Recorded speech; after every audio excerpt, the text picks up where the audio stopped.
What's up, everybody? I'm back for a live video.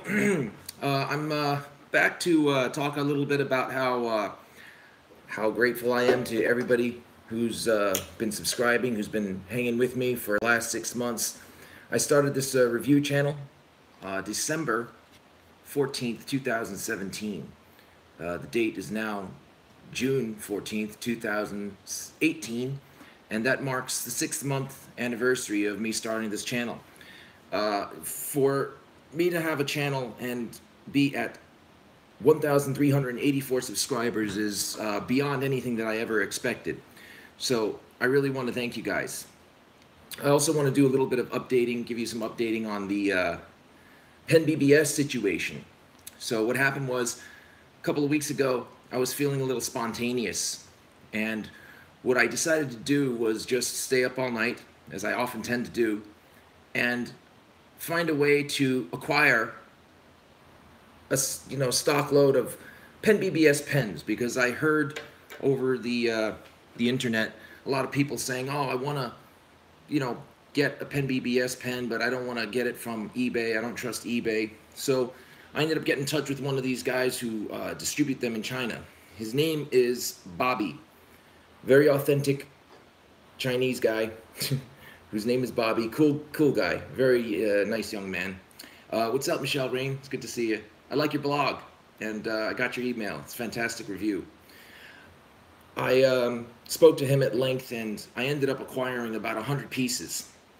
The 100 pieces are in my possession, and I've worked it out with Goldspot Pen.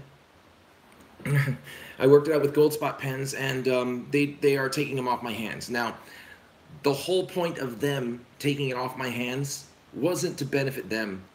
I don't want anybody to have any misconceptions.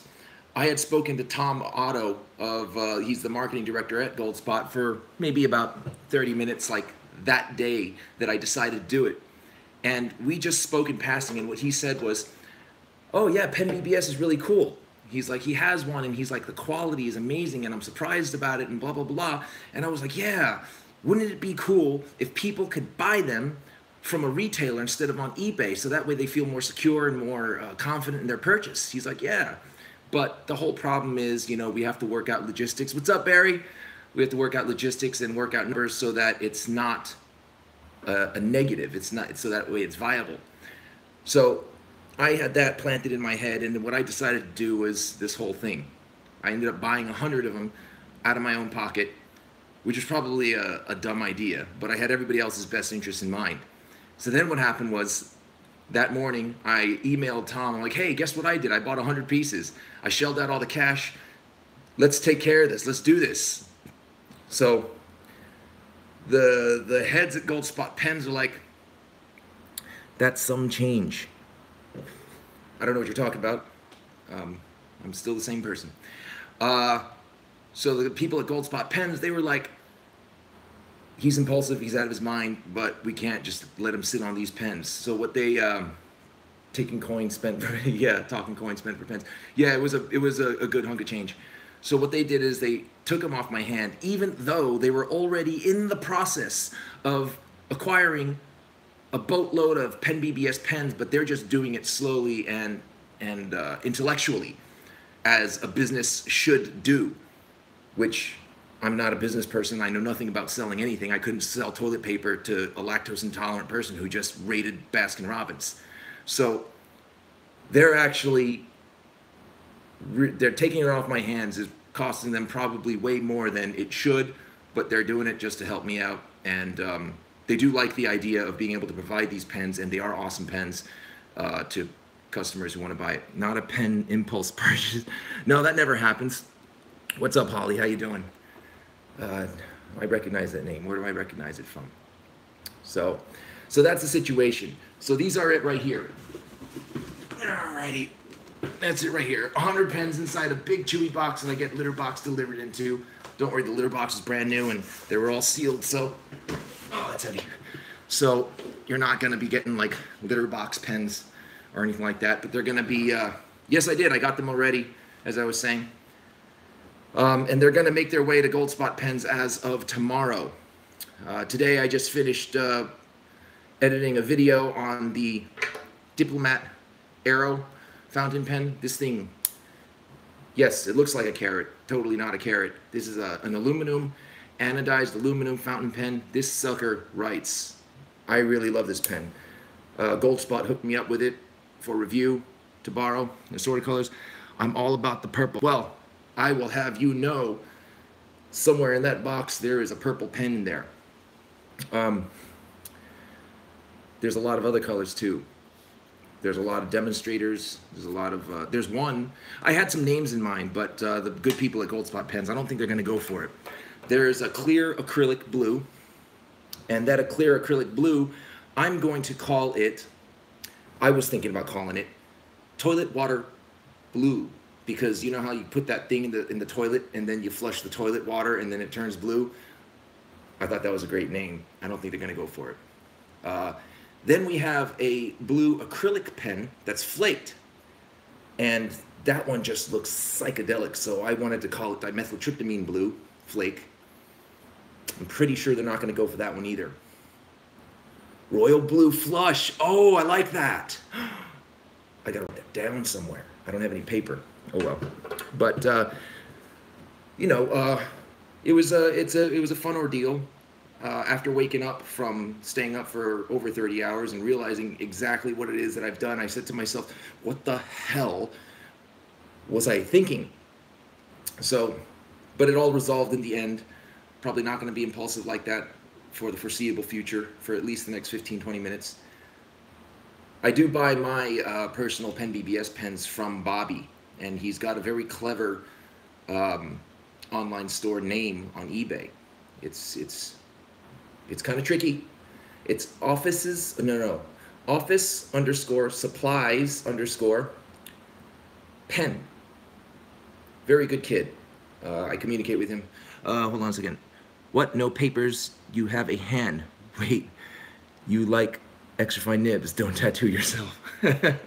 Yeah, I don't have any tattoos. I just don't have tattoos because I always think to myself, what happens if I get a tattoo and then 5 years from getting the tattoo, I hate it. Now I'm stuck with a tattoo that I just don't like, you know what I mean? And that's kind of like what happens when, you know, people get tattoos. They regret it eventually, you know? Like I'm already stuck with my face and I can't get rid of that one either. I'd get bored with it, no thanks. My face or a tattoo? Both are understandable. But yeah, so the Pen BBS pens are gonna come soon. They're gonna be launching them and you know, putting them out there and stuff like that. So I think it's gonna have a good reception. I think people are gonna love it. I think the distribution is gonna blow up and they're gonna be successful like TWSBI, because right here, what I have here is a 309. This one's a piston filler. I love this thing. Not just because it's green, though I do love green. Just stopping to say that I like the enthusiasm you bring to your channel, and I hope it goes very well. Thank you, Nicole Kessler. Kessler. Thank you, Nicole Kessler. I really appreciate that. Stick around. I'm going to talk about non-important stuff that'll probably just be yammering for the next, what I foresee to be 5 minutes, but more than likely will be about maybe 35 minutes, because I can't stop yammering once I start. So I did the review on the Diplomat Arrow. I have it ready to go, and I'm thinking maybe I'll just launch it tonight. Or should I just wait till Saturday like I do all the time? Or should I just make Thursday, since it happens to fall on the 14th? I've enjoyed the PBS inks I've gotten. I did not even know that Pen BBS had inks. Oh, Elizanda G. I remember you because your icon looks like those anime characters. Thank you, I appreciate that.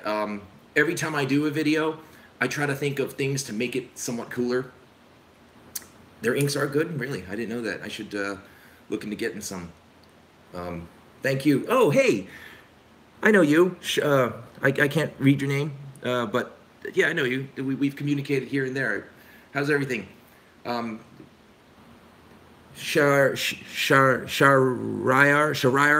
Furkan. I bet you if I could say that right, it would sound a lot cooler. But I appreciate the compliment. I appreciate you guys subscribing. I think after this, I'm just going to go ahead and launch the review and then make my regular reviews on Thursday. I don't know if it matters. Like, do you guys care if it's Saturday or Thursday or not Saturday? Oh, okay. Right. That was a good try, right? No, I know I butchered your name. I apologize. But it could have said something as simple as like Sam Smith, and I would have screwed that up too. That's just me. But yeah, I think I'm just gonna publish it tonight because I have it already, and then just put out reviews to on every Thursdays. Lisa Van Ness said to the Pen BBS sparkle inks never clog because they use similar particles, but they also have standard inks without glitter. Great flowing ink, would recommend. Oh, cool. Are those inks water resistant? Are they permanent? Do you have any information on that, Michelle? That would be nice because I like it when inks are permanent. Oh, good. I'm glad you're looking forward to the Diplet review. I don't really care when you make the reviews as long as you keep them. Oh, I'm going to keep them coming. I'm going to keep them coming just because I enjoy it so much. No water resistance that I know of. Okay. Not that big of a deal. But let me explain something to you guys. The importance of water resistance, okay, is more than just, you know, getting sweaty palms and smearing ink across the page. No. I don't know where you guys are, and this is a common occurrence that happens, I think, throughout everywhere, anywhere. There's something called mailbox fishing, all right? Losers, they take a string and they take a crumpled up bottle of water with double-sided tape. They throw it into the mailbox, they hide the string. You throw your bills that has your pedigree information on it and your checks and all that stuff into the mailbox. It attaches to the squished up water bottle with the double-sided tape. Then they fish it back out. Then what they do is they take out the mail, whether it be a bill or a utility bill, a note to grandma, anything with pedigree information such as social security number, addresses, and all that kind of jazz, and they lift the ink off the page. After they lift the ink off the page or off the check, they rewrite it, they deposit it into an account, they withdraw the money, and you just got scammed of lots of money.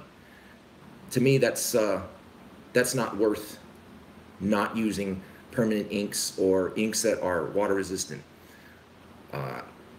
I spoke with Richard Binder at the Long Island Pen Show a couple months ago, and he was talking about the properties of Noodler's inks. They can be damaging to some pens, and while that may be true, I've never personally had a pen get damaged by, that's not true.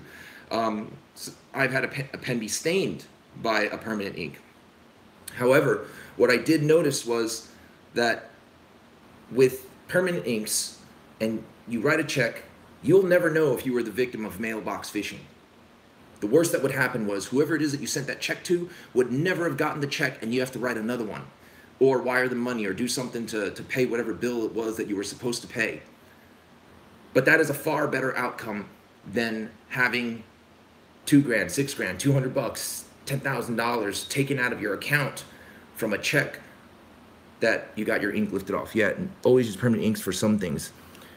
It's good to have a dedicated pen for such a thing.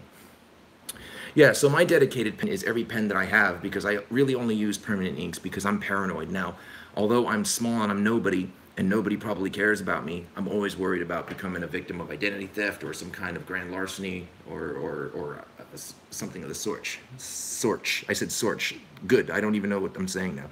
Sort is not a word. Very true, I had a case at the firm once about a rewriting check. It's very tricky to get the money back.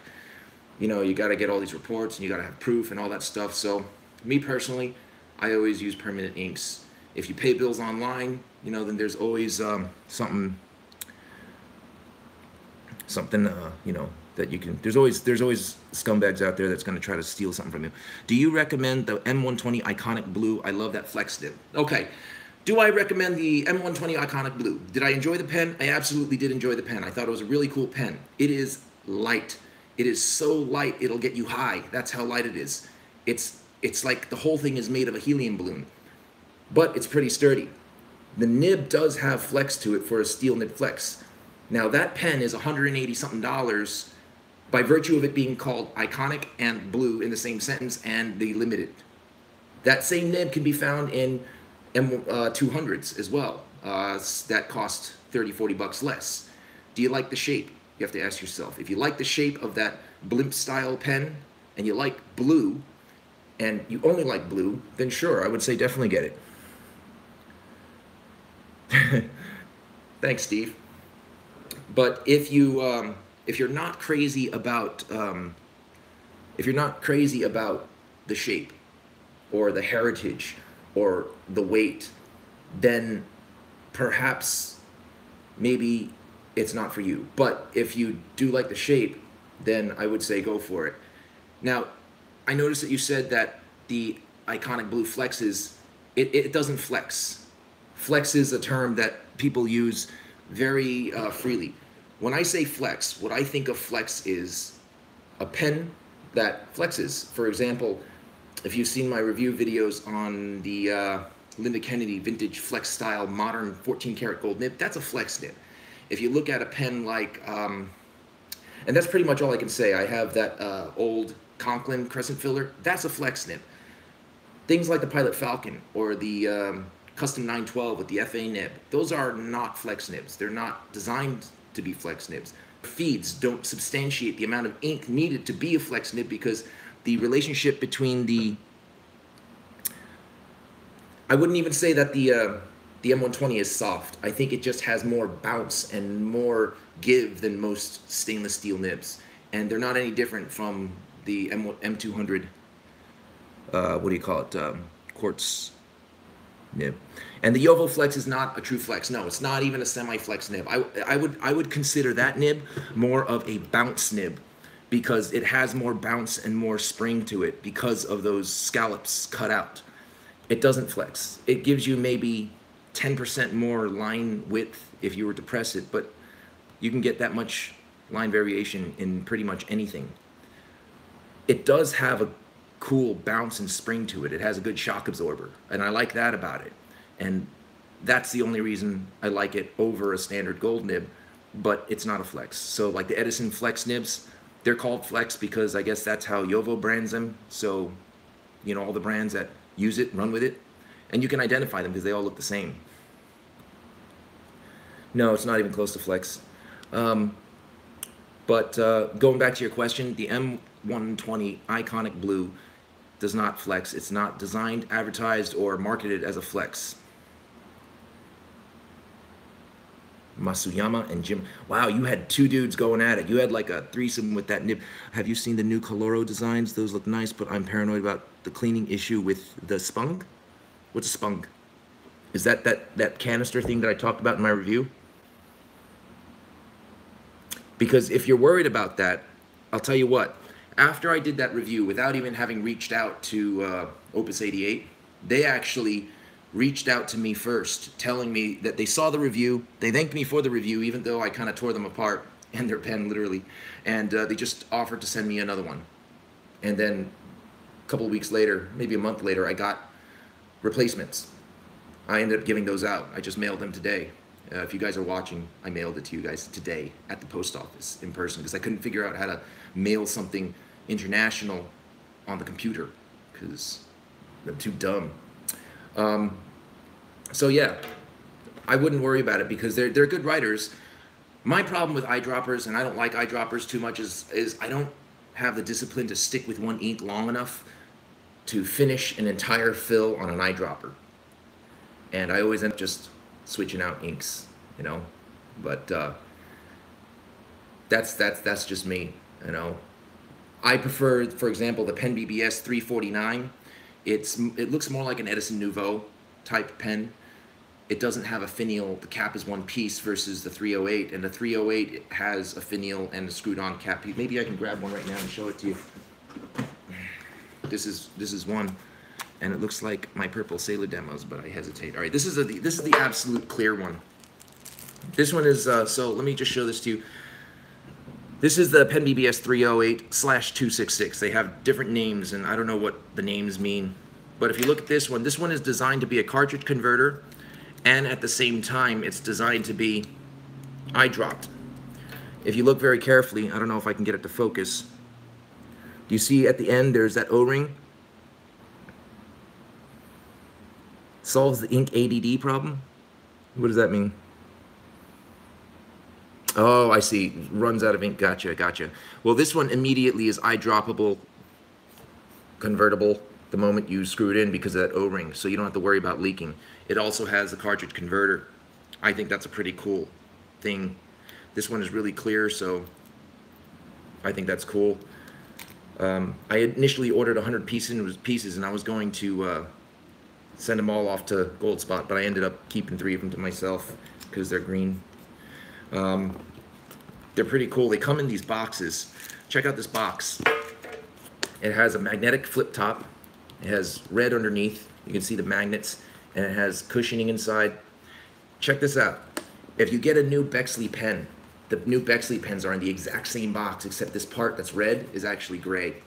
The interior is slightly different also. I just thought that was worth noting.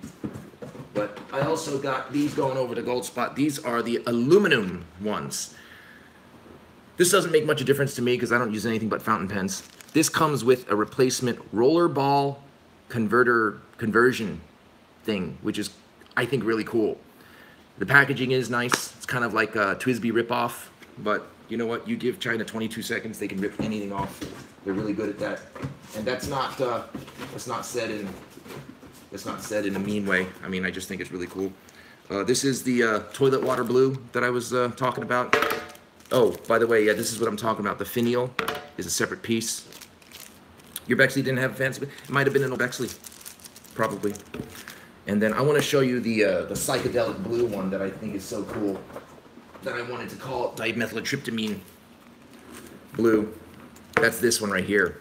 This blue flake is gorgeous, absolutely gorgeous. I don't know if you can see it.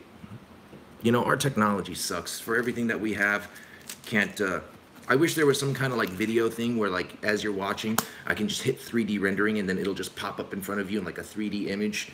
Maybe your hand will go through it, but you can actually see it as if it's really there. But those are the pens that are on the way. Hold on, let me see if this is one that Michelle Rain will like. Huh? Look at that. I don't know if that's not really purple. There's one that's purple. This one is not purple, but this one is. I know I like the blue flake too. It's really nice, pretty nice, isn't it? But this one has gold on it. 100% gold. 100% fake gold. Yeah, there's a whole bunch. Yeah. But that's on its way to Gold Spot tomorrow. Pink, okay. I would say dark red, borderline pink. But going back, thank you guys so very much. How many subscribers have I got? I've got, let's see, 1,384 subscribers after 6 months. I had no idea that that was even possible. I didn't expect it. I reached out to David Parker from Fig Boot on Pens when I first started and asked him for some advice. And he gave me a lot of good advice, and he gave me a lot of good tips, a lot of which I took into consideration, a lot of which I followed, and a lot of which that I took and I made my own, meaning I didn't follow. Not because they were bad information, but because, you know, he even says, do you. So I do me. He's a great guy. If you ever reach out to him, he's always going to reach back to you. That's how awesome he is. And I watched his So You Want to Be a Creator video, and based on that video, I honestly did expect only to have about maybe 40 subscribers in the first year. And I've well exceeded that. And that's because you guys are awesome. I really appreciate it. I talked to him on the Pen Addict Slack channel. So like all these, I got to get into the technology thing more. I just figured out how to, you know, do the YouTube thing, edit video and whatnot. But in a few minutes after I end this, I'm going to upload the Diplomat Aero fountain pen review. I hope you like it. Just so you know how my creative process goes, when I do these videos, I have bullet points on a page. All right, I memorize them halfway. I hang them on a music stand underneath my camera so I'm not looking away. And then I just start talking. What ends up happening, and you can ask the good fellas at Gold Spot when I did videos with them, is I end up recording like 30 hours worth of footage. Remind me again, how long does the Sailor contest run? Okay. Submissions are from the 14th to a week after. So if you submitted before, during, that's fine. But the date that it was supposed to end, I forgot what date it was off the top of my head. After that, I'm not taking any more submissions. That way I can review them all, pick one, and implement it into a review that I'm going to do based on what you wrote. I'm going to stick to script. So feel free to give direction, like at this point, punch yourself in the head, or at this point, say this louder. That's fine. June 21st is a week from today and my birthday. Yes, June 21st. So listen, I've gotten solid reviews so far, and I'm going to have to deliberate and read over them for at least a week after June 21st, if that's the day. Because picking them is hard. I actually feel bad having to eliminate others. But in my defense rather, this isn't really about a fountain pen. Yes, you'll get a free fountain pen if you win. But even if you don't, the objective is, I want to kind of pluck out that person who was sitting there like I was, saying to myself, gee, I want to do a fountain pen review channel, but who am I? Why would I start? What do I have to offer? Well, you might have more to offer if you just start. Picking one is going to be hard. Take your top choices and then randomly draw. But I don't know. I mean, that's a good idea. That's a good idea. But I just wanted to be able to help one person, affect one person, make one person say, that could have been me reading my own review. Let me do it myself from now on. Only I won't do it with that stupid grin on my face or something. I don't know, But check out that video. I'm going to upload the Diplomat review. I'm going to start signing off. But thank you guys. Where's the camera? There it is. Thank you guys. You make it all worthwhile. I put a lot of time and effort into the videos, because ever since I started using my camera, I started editing. I just honestly feel like you guys deserve more, so I have to put more into it. It's small, but a place to start the journey. A journey has to start from the first step. That's right, a journey has to start from the first step. It's like, it's like a pool. Jump into the pool. You can either jump into the pool or you can tiptoe into it. But sometimes if you kind of just dip your toes into it, it takes too long. So the objective of this contest is me shoving you into the pool. No one ever regrets getting into the pool, unless you have piranhas and sharks in there. Then I wouldn't push you in, because that would be really mean. But let me stop yammering. Thank you guys. Love you guys. Be well. Be safe.